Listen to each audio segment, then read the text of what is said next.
Since this lesson is supposed to be about virtuosity on our instrument, this is probably where I'm supposed to play something fast, high, kind of flashy from a technical standpoint. Something like this guy might play. Today, we're not doing any of that. We're actually going to dig into how you can sound great even if you are not a virtuoso on this instrument. What's up, everyone? Thanks for tuning in today. Before we jump into the topic today, I just want to give everybody a big thanks for continuing to support this channel, watch these videos, hit subscribe, all that sort of stuff. As I'm recording this, this channel just recently surpassed the 10,000 subscriber mark, which is really great. I really appreciate all of you kind of supporting the work I'm doing here, just trying to share some good jazz trombone knowledge here on the old YouTubes. So today we are talking about virtuosity and how we can sound great even if maybe we aren't in the most virtuosic place with our trombone playing. If you watch many of the videos here, you've heard me say it before. I do not consider myself a virtuoso on this instrument. I think I can play. I think I play okay for a professional level player. And by no means is today's lesson sort of like a woe is me or anything like that about how well or maybe not well I can play. It's more about how do we take the skills that we do have and apply them in the best way possible, whether we feel like we're an extreme virtuoso on the instrument and the instrument feels easy for us, or whether you're like me and the instrument feels like it's something you have to constantly be working to play better. We're going to break down 3 things that all of us can do to help improve our playing both in the practice room and when performing, whether you think you're a super virtuoso or whether you think the trombone is really difficult. So the first thing that we want to do is we want to focus on the things that we do well. All of us have strengths and weaknesses, regardless of how virtuosic or non-virtuosic your playing is. So most of our practice time tends to focus on the weaknesses, the things that we need to improve in our playing as it should be. This is by no means saying we don't want to practice the things that we need to work on. Actually, that's where you're going to see most of your improvement. However, you should devote at least some of your practice time to building on your strengths and, more importantly, working on applying your strengths. So for me, I like to think about, all right, well, what assets do I bring to the table? Is it sound? Is it time? Is it creativity? All of us are going to have different things that work well for us. For me, for example, while I don't necessarily think I have a ton of fast playing chops, my multiple tonguing is not very good, for example.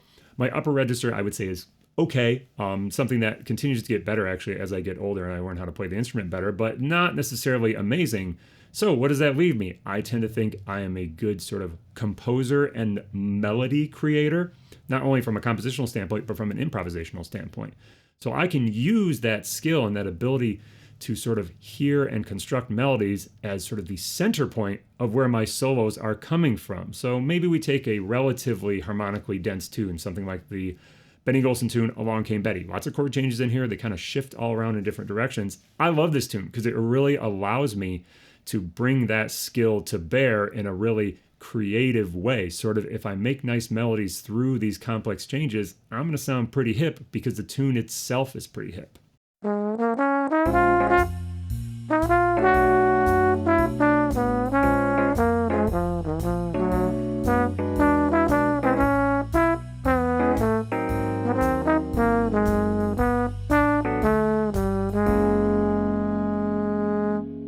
This sort of thought process takes discipline. Not only do you need to know what those assets are for your own playing, they're going to be different for everybody, but then you actually need to take the time to practice them. Knowing them is sort of the first step, but almost the easiest step. It's very different to take them into the practice room and discipline yourself to say, all right, I'm not going to worry about plugging in every new lick I'm working on, or I'm not going to worry about playing fast, even though I know that's what I need to work on. I'm going to worry about this one skill that I know I do well that I want to make the centerpiece of this given song I'm going to play. Now, again, keep practicing your weaknesses. By no means anything in this lesson is about not practicing weaknesses. It's all about when it comes time to perform, you don't want to showcase the things you don't do well. You want to showcase the things you do well. All right, on to element number 2 of what we want to think about in our discussion of virtuosity and how it plays into our performances is focusing on the things that we do have control over.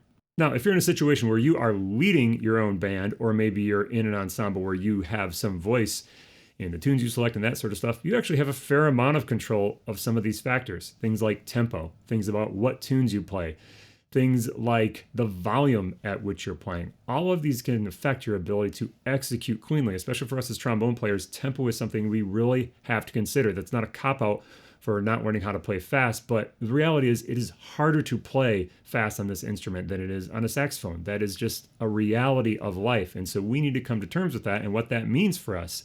I've seen many a jazz musician, particularly younger musicians, who shoot themselves in the foot because they just count off a tune too fast. If you can only play up to 200 beats a minute with confidence, why would you ever choose to play a tune faster than that in a performance? Maybe in the practice room, yeah, for sure.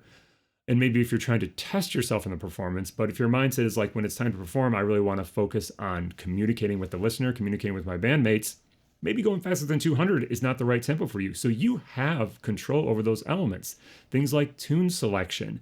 If you only know 20 standards and maybe a couple blues heads, those are the tunes you should be playing. That's where you're going to be able to sound great versus trying to play a bunch of tunes you do not know. And if that means you play a few more simple tunes, you play a few more blueses, so be it. You're going to sound great on those things versus exposing the fact that maybe you can't play giant steps or you can't play stablemates or whatever challenging tune that it might be. Now, if you're in a situation where you don't have as much control, maybe you're playing in a big band or playing in somebody else's band, and they feel the need to play a tune particularly fast. Say we're playing rhythm changes, maybe getting above 120. That's where my technique usually starts to break down a little bit once I get above half note equals 120. What if we're taking it 130, 140?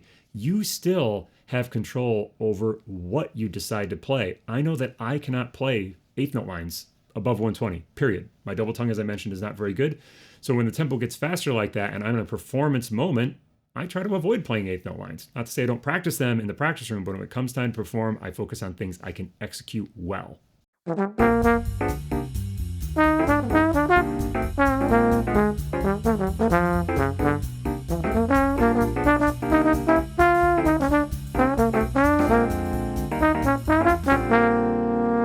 That line of thinking brings us to our third and final concept for today.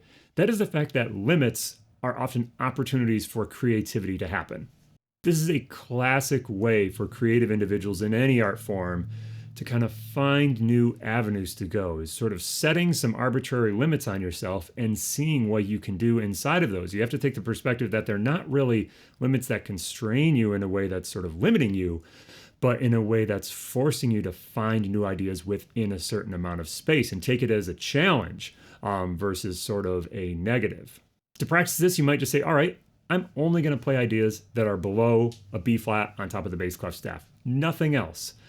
And that's really probably going to chop down your range a lot, but it's also going to get you less focused on the things you can't do well in the upper register, where many of us as brass players struggle. It might get you a little more focused on an area of the horn we don't use very often, sort of that lower part of the mid register, and then actually the low register, which in all honesty, most of us probably need to work on anyway, but we can definitely find some new ideas living in that space of the horn.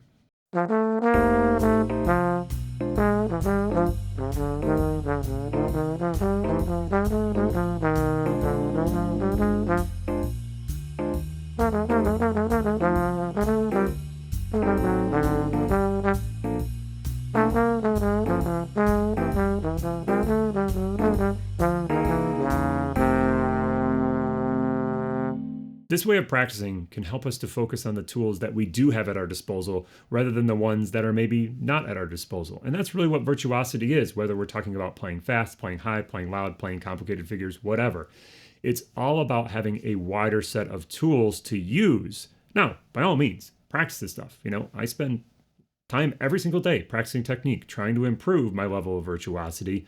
But at the same time, I don't let it sort of cloud my vision, and I don't get so hyper focused on, I got to get up to this high F feeling really, really confident, that it limits me from thinking about what I can do with all the range I do have, or all of the melodic, rhythmic, harmonic ideas I can play, even if it's at a faster tempo. So it's all about sort of where you put your mind when you're working on this stuff and making sure that you carve out time in your practice sessions to work on this stuff, in addition to strengthening those weaknesses. Cool. We'll see you in the woodshed.